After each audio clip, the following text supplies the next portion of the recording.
السلام علیکم، میں رضا حجویری آپ کی خدمت میں۔ گنج بخش فیض عالم مظہر نور خدا، ناکسارا پیر کامل کاملہ را رہنما۔ واقعات اور قصے انسان کی زندگی کے لیے ایک بہترین مثال ہوتے ہیں۔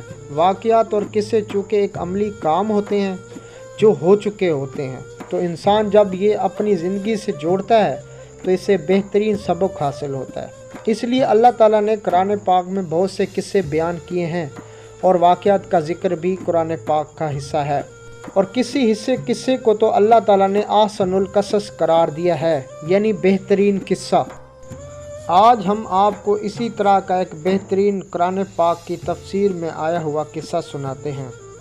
حضرت موسیٰ علیہ السلام کے دور کی بات ہے کہ حضرت موسیٰ علیہ السلام اللہ تعالیٰ سے کلام کرنے کے لیے کوہ طور پر تشریف لے کے جاتے تھے۔ جو بھی کوئی بات درپیش ہوتی تو وہ اللہ تعالیٰ کو کوہ طور پر عرض کرتے تھے۔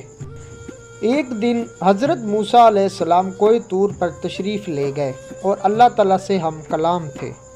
حضرت موسیٰ علیہ السلام نے اللہ تعالیٰ سے ایک سوال کیا، یا اللہ، آپ نے چھپکلی کیوں بنائی ہے؟ اس کا کیا فائدہ ہے؟ اس کا کیا کام ہے؟ تو روایت میں آتا ہے کہ اللہ تعالیٰ مسکرا دیے اور اللہ تعالیٰ نے ارشاد فرمایا، اے موسیٰ، کچھ دیر پہلے مجھ سے چھپکلی ہم کلام تھی، اور وہ مجھ سے بھی یہی سوال کر رہی تھی کہ یا اللہ، تو نے موسیٰ کو کیوں بنایا ہے؟ اس کا کیا کام ہے؟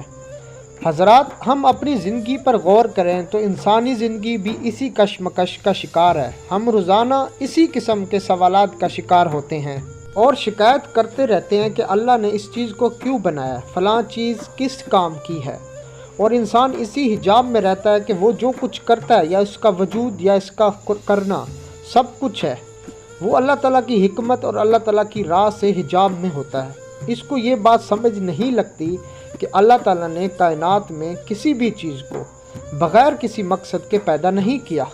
جتنی ضروریات اور جتنی ضرورت کسی ایک مخلوق کی ہوتی ہے اللہ تعالیٰ کی کائنات میں، اسی ضرورت اور اسی مقصد کے لیے دوسری چیز بھی اللہ تعالیٰ نے بنائی ہوتی ہے۔